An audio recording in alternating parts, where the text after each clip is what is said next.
Oui, chers compatriotes de partout dans le monde, c'est encore et toujours votre humble serviteur Dominique Kachabaga, toujours avec mon programme Dominique Topics. Et en fait, sans tarder, aujourd'hui je suis venu vous parler sur le problème qui concerne, c'est un problème politique en Afrique qui concerne vraiment le développement artificiel que nous voyons aujourd'hui en Afrique. Le développement artificiel que nous voyons aujourd'hui en Afrique, très chers frères et sœurs de partout dans le monde. Ça fait vraiment honte et trop de peine au cœur. Si vous demandez aujourd'hui chaque leader africain, chaque politicien africain, qu'est-ce qu'il attend du mot développement en question, il te dira, mon frère, pour moi, le mot développement, c'est-à-dire un pays doit construire des routes, des soi-disant motorways, des buildings dans chaque ville, des géants buildings, des caniveaux.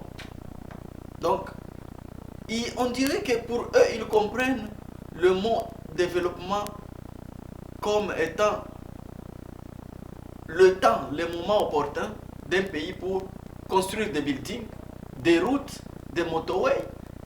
Si tout ça est vraiment fait, il y a une satisfaction vraiment de la part des politiciens africains. Que nous avions construit des routes, nous avions construit des buildings dans des villes. Voilà, nous sommes développés. Le pays vraiment est en voie de développement. Ça n'a rien à voir. Nous autres qui connaissons le vrai sens des mots académiques, nous savons de quoi nous parlons. Chers frères, construire des buildings n'a rien à voir avec le développement d'un pays. Je peux vous donner un exemple ici, très typique. Est-ce que vous savez que l'Afrique du Sud possède des géants buildings, incomptables même, plus que la France? Est-ce que vous savez que l'Afrique du Sud est très bien construit, plus que l'Angleterre? Le Brésil est très bien construit, plus que l'Angleterre. Aucun pays ici en Europe possède des buildings comme le Brésil ou comme l'Afrique du Sud. Les motorways d'Afrique du Sud surpassent, je ne sais pas, chaque motorway ici en Europe. C'est incomparable. Mais allez maintenant voir la vie sociale.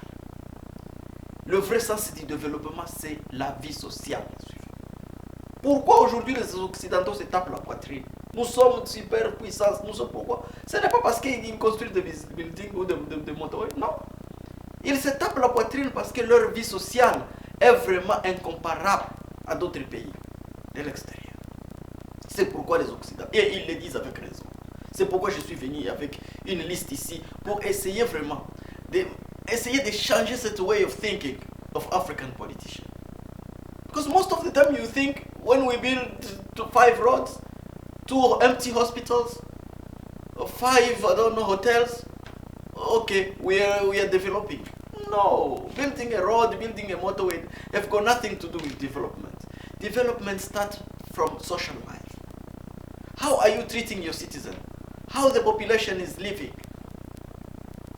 C'est par là où on commence à compter si ce pays vraiment est en voie de développement. Il faut d'abord, pour que tu t'appelles vraiment un pays développé, un pays en voie de développement, il faut d'abord, number one, est-ce que ta population a l'accès libre à l'éducation? Free access to education. Est-ce que tous les enfants du pays peuvent accéder à l'éducation primaire sans payer? Ici en Occident, c'est ça le cas. Demandez à tout le monde, chaque enfant, jusqu'à 12 ans, 13 ans, l'école primaire est gratuite à chaque individu qui habite ici en Occident. Que ce soit en France, en Angleterre, c'est la même chose. Est-ce que vous commencez maintenant à voir pourquoi les Blancs se tapent la poitrine? Ils donnent l'éducation free, libre, sans payer. À chaque enfant, c'est son droit. Donc pour eux, l'éducation, c'est le droit de l'homme. Il n'y a pas même question de payer pour ça. Nos enfants partent ici à l'école sans payer. Si vous ne le saviez pas. Nos enfants terminent l'école primaire sans payer même un zaï. Un cas ici. L'accès à l'éducation. Est-ce que la population a l'accès à l'éducation? En Afrique, zéro. Je vais aller petit à petit. Number 2. Est-ce que la population a l'accès aux soins médicaux primaires? Ici en Occident, mes chers frères, il y a ce qu'on appelle même l'emergency. Donc, tu te sens seulement mal, tu appelles, il y a un numéro 999, on te met en direct avec l'ambulance, ça vient se te prendre à la maison, on t'amène à l'hôpital. Même si c'était le problème de cardiaque, de quoi, on va te traiter sans même payer un zaï. sans même payer un franc congolais. Tu passes, on te fait d'opération, tu rentres à la maison, on ne te demande même pas mon cher payer. Free, parce que tu habites ici. Tu es citoyen. C'est les droits. Donc chaque citoyen a droit aux soins médicaux. En Afrique, qu'est-ce que ça peut se faire? Zéro. Vous commencez à voir la différence. Je vais vous amener petit à petit pour comprendre pourquoi les Blancs se tapent la poitrine avec raison. Ils ne se tapent pas la poitrine parce qu'ils ont construit 20 hôtels, 40 motorways. Non, nothing to do with that. It's their social life. That's what makes them proud. C'est ce qui le font. Il faut le blanc très fier d'eux-mêmes. Number 3, est-ce que la population civile, est-ce que la population civile, les fonctionnaires de l'État, comment ils sont traités par l'État? Comment les fonctionnaires de l'État sont traités par le gouvernement? C'est ça le point number 3. Ici en Occident, je veux commencer par number 1. Tu es chômeur, tu ne travailles pas. Tu es en train de chercher le boulot. On doit te supporter par le gouvernement. Un chômeur ici touche plus de $120 par semaine. Tu ne travailles pas, tu es en train de... Chaque semaine, tu pars dans ton compte de banque, tu trouves $120 en acheté. Chaque semaine jusqu'à ce que tu trouveras le boulot. Est-ce que tu peux comparer ça avec l'Afrique? Vraiment. Tu ne fais rien, tu es en train de chercher le boulot, mais on met $120 chaque semaine. Donc par mois, si tu multiplies ça par 4, ça peut au moins $480 par mois pour le chômeur. Deuxième point, les malades. Tu peux être chômeur, mais tu es malade, incapable de travailler. On te paye $140 chaque semaine, jusqu'à ce que tu vas te rétablir. L'État doit te supporter. Ils ont peur. Que ça, c'est un citoyen, nous devons le respecter. Qu'est-ce qu'il va manger? Comment il va survivre? L'État doit intervenir. Est-ce que vous voyez la différence? Un malade, donc tu tombes malade ici, c'est prouvé par ton docteur que tu es malade.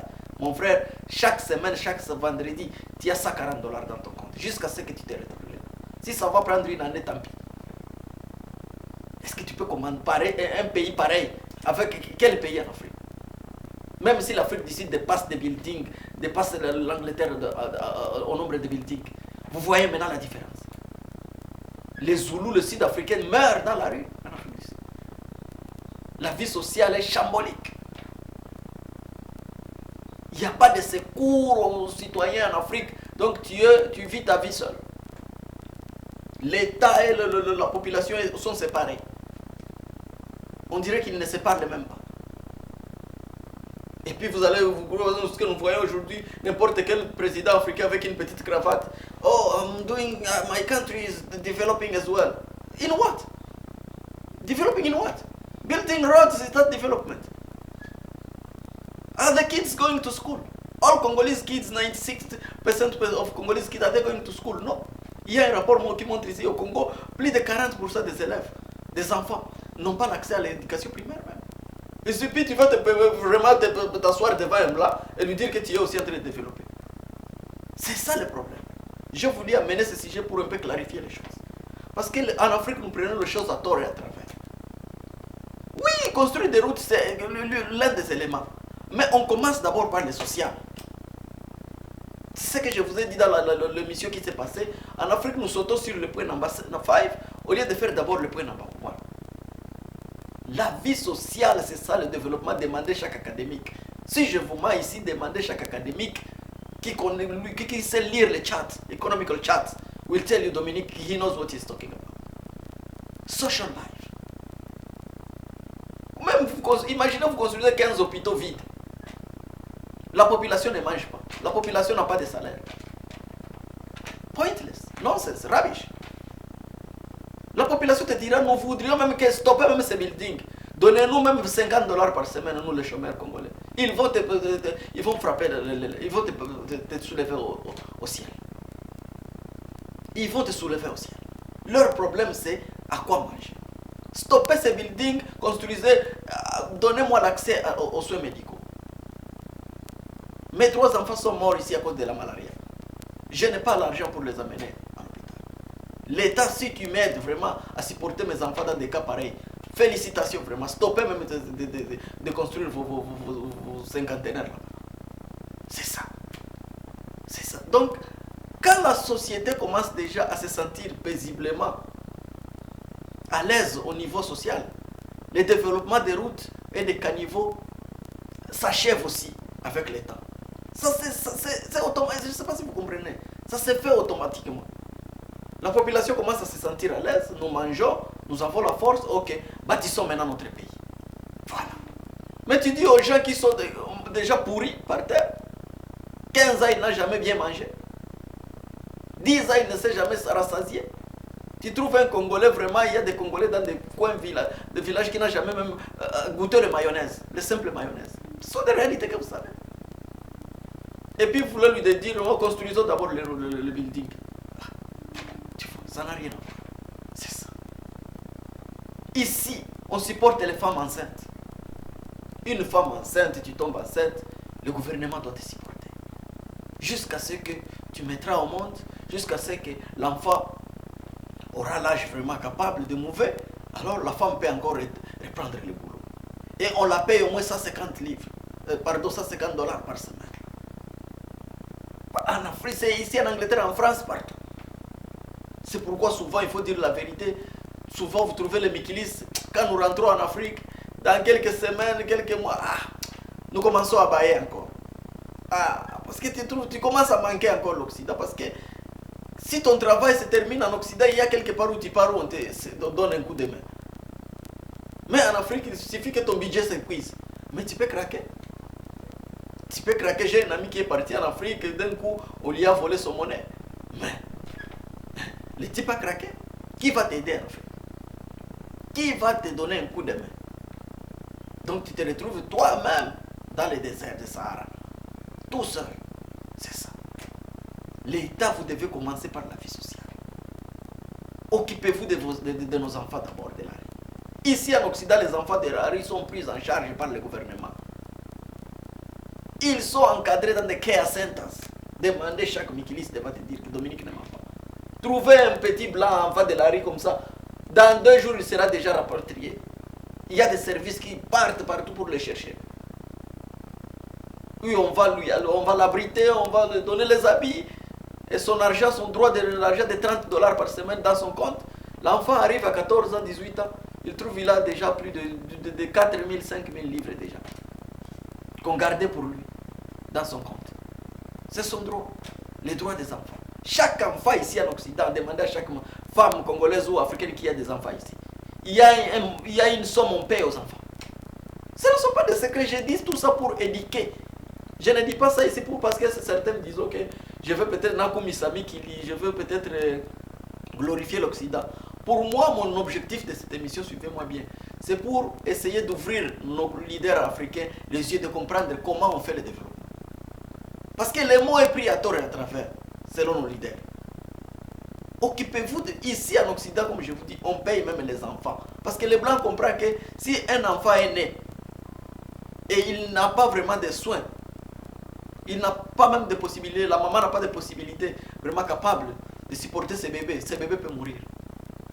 Donnons un coup de main aux mamans pauvres. Alors, chaque femme qui ne travaille pas, chaque femme chômeur, l'État met un coup de main pour supporter les enfants. Si tu as 4 enfants, chaque enfant a une somme donnée d'argent qu'on met dans son compte bancaire. Jusqu'à ce que l'enfant aura l'âge de 12, 13 ans, là il a maintenant grandi. L'État stoppe. Voilà. Vous voyez la différence. Imaginez-vous vraiment, on paye d'abord la maman à part et on paye les enfants à part. Et puis si la maman ne travaille pas, on paye aussi les loyers de l'État. L'État paye les loyers. Pour la maman aussi, si elle est chômeur. Vous voyez, c'est ça le développement. C'est pourquoi les Blancs te disent que ça sera difficile que l'Afrique nous rattrape. Peut-être un siècle pour arriver à des choses pareilles. Ce sont des réalités que nous vivons ici. Demandez à chaque Dominique ne m'a pas. Ton boulot se coupe aujourd'hui, tu pars dans un bureau ici, tu remplis le formulaire. Dans 2 semaines, 150 dollars chaque semaine. 120 dollars chaque semaine, en attendant que tu trouves un autre boulot. C'est du tic-tac. Ce n'est pas une question de discuter.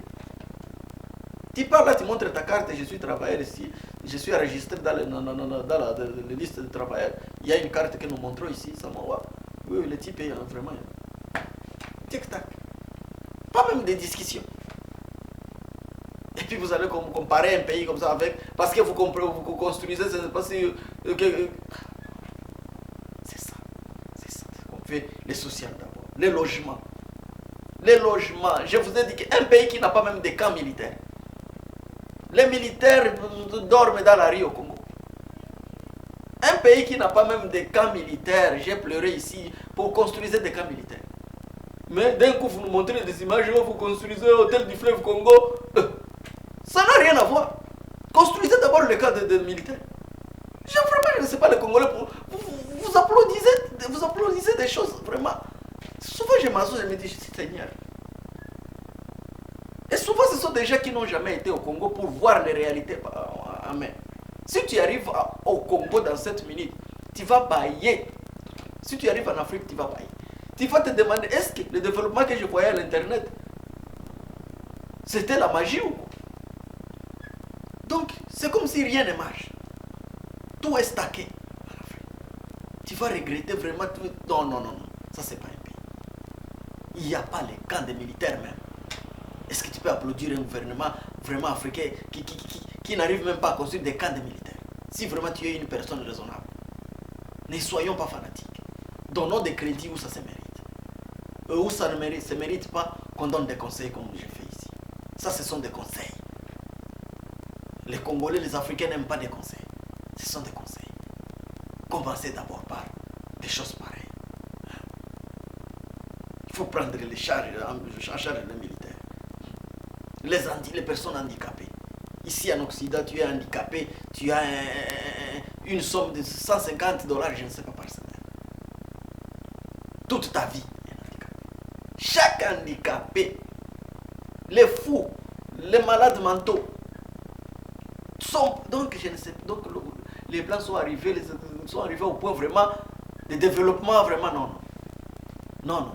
Souvent nous nous asseyons ici, nous nous débattons entre nous les Noirs, nous disons non, non. Attends, on va Afrique, écoutez, peut-être c'est un siècle. Comme à niveau minel. Imagine-toi, tu es né handicapé, directement on t'enregistre. Dès que tu es né handicapé, ton argent commencera à entrer dans ton compte bancaire jusqu'à ce que tu mourras.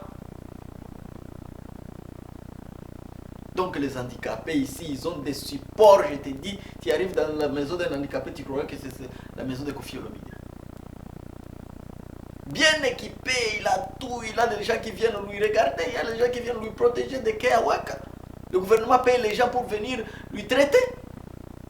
Non, tu te demandes vraiment. Les pensionnés, un pensionné, un papa blanc de 78 ans ici, il touche au moins $220 chaque semaine. $220 ici en Angleterre, en livres sterling, je ne sais pas si ça, 125, 130. Pension money. Ça c'est intouchable, même on n'ose pas même discuter sur ce dossier au Parlement. La pension. Et chaque gouvernement a peur même d'amener ce dossier. On ne fait qu'augmenter la pension. Alors nous vivons dans un pays en Afrique. Quel pays en Afrique qui paye la pension? Regardons-nous dans les îles, chers Africains. Dites-moi quel pays en Afrique qui paye la pension à sa population vieille. Aucun pays. Mais ce que nous voyons à la télévision, l'Angola construit 14 buildings en ville. Le Congo construit l'hôtel du fleuve Congo. Je ne sais pas si une nouvelle ville. Et vous applaudissez, oh, tout ça dansé. Oh, montre, je ne sais pas si le Malawi construit 3 autoroutes, 3 petites soi-disant autoroutes. Oh, Malawi, il a commis dansé. Le Rwanda construit, je ne sais pas, le building de Millennium. Et la population rwandaise souffre. Tu arrives toujours la population des mamans maigries comme des Sidéennes. Mais vous construisez 12 buildings en ville. What's the point? Tu vois le noir. Can you see the difference of black people? We go blindly. Nous partons avec le mandat des choses. Parce que selon vous, pour concurrencer les blancs, il faut aussi construire des buildings et des motos. Oui, non. Non. Concurrencer les blancs, c'est faire ce que je vous dis ici. Vie sociale. Occupez-vous des enfants, des malades. Donnez des pensions aux fonctionnaires. Construisez des camps militaires. Donnez les enfants accès à l'éducation primaire. Donnez les malades les soins médicaux free. Donnez le logement aux femmes enceintes. Et payez l'argent pour leurs bébés. Donc, vous voyez, ce sont ça là des choses. Pour l'Afrique, comme à Keloko Bokokite, Botika Kanan, Wolandio, Zanatina. Parce que vous trouvez que ça, c'est vraiment casse-tête. Ou alors faisons le facile, construisons des 4 buildings en ville et montrons au YouTube et Congo ils ont se développé. Non. Vous ne pouvez pas que tromper des idiots qui ne savent pas le mot académique de développement. Moi, je considère un pays, je respecte un pays à partir de sa vie sociale. C'est pourquoi nous regrettons Hugo Chavez, le type là qui est mort. Parce que lui savait comment on fait le développement. Lui, il attaquait ses points. L'éducation, les soins médicaux à la population, la pension, les salaires des chômeurs, les salaires des fonctionnaires. Voilà. Que la population commence à manger bien. Vraiment, même si tu ne travailles pas, tu sens vraiment, je ne manque pas mon 100 $ en poche ici au Congo. L'État me supporte. Mais les gens meurent, le pays, et puis tout ça se développe. Non, ça n'a rien à voir. C'est ça. Merci encore. Essayez que vous allez y penser et sachez où mettre vraiment trop d'attention pour le développement au lieu de faire des choses artificielles. Les buildings, oui, c'est pas mauvais aussi d'en avoir, mais si la population n'a pas de soins médicaux, les enfants ne partent pas à l'école, ils n'ont pas même d'uniforme, même des cahiers. Vous voyez? Donc, chaque personne raisonnable te dira, il faut féliciter ce type. Vous avez la chance d'avoir ce type. It's up to you again. Thank you.